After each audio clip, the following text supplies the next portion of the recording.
see, it's possible that I threw her into the pit, because in Wilson all day we had to pull the dead girls in the block next to me, the barrack next to me was Dutch girls of her age, hundreds, alive and not and dead, and half alive, and we had to pull these unfortunate girls to the pit from morning till night. I mean, and we left in the middle of the dust, the middle of nowhere, because we had no strength. Can you imagine how it looked there? The scene. Can you imagine the scene? Bodies everywhere. And they had to roll them into the pit.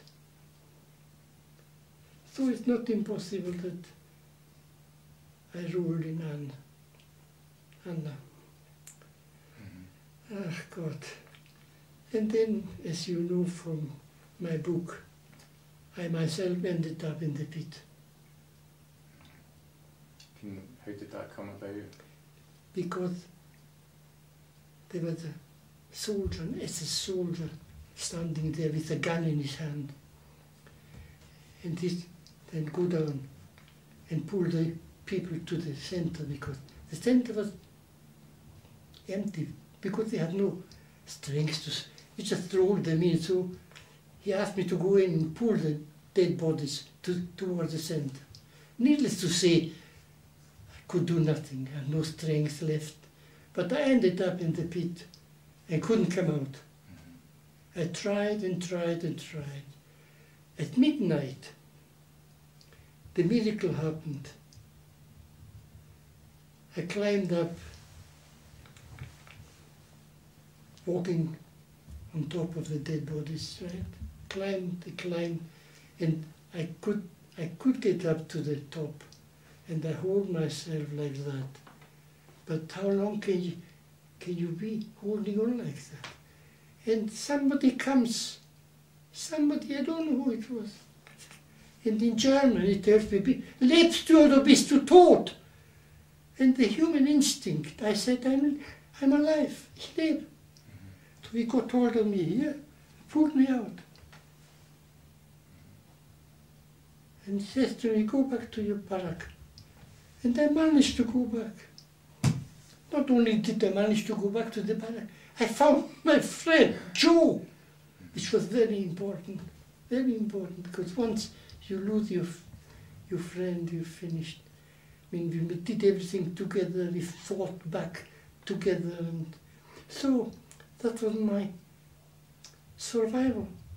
If that man, I didn't know who it was, a soldier or a German or a prisoner, that if he comes 5 minutes later, 2 minutes later, I may have slipped back into the pit.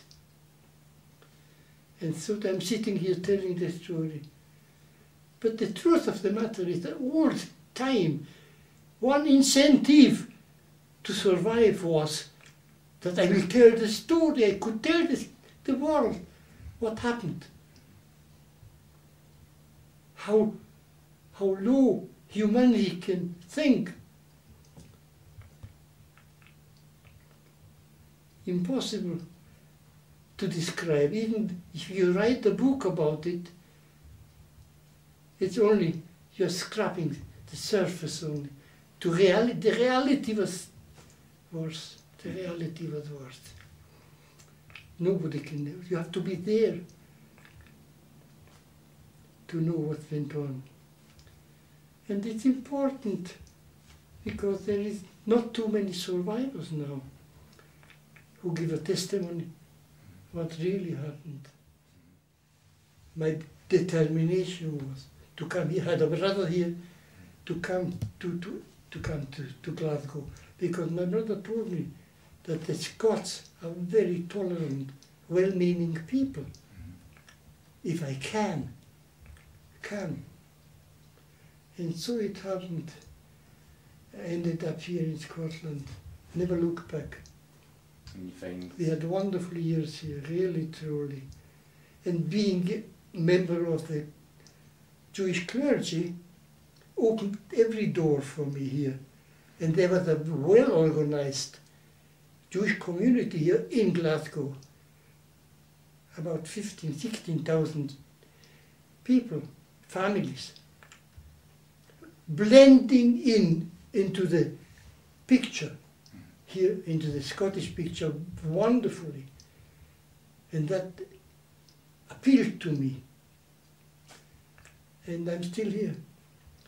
That was in '61, and I'm still here. I keep talking to the masses of people about it, that the most devastating event in history should not be forgotten. Should not be forgotten. And I'm teaching the Holocaust. I was. Now I'm retired. And this, as I said, many wonderful things are going on in the world today. Yes, the young people especially are okay. Even in Hungary, I found the young people, educated young people everywhere, okay, really.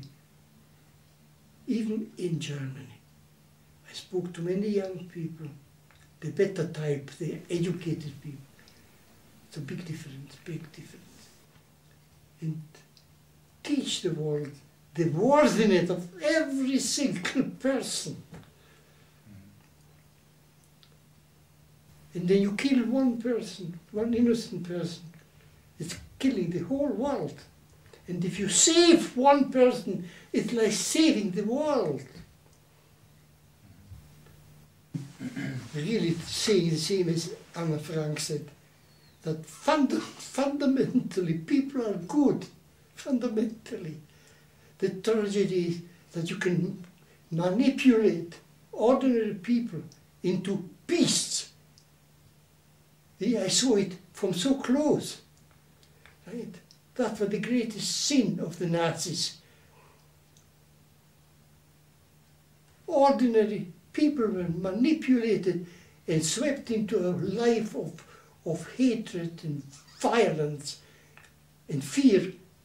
And then you lose all sensitivity for human suffering.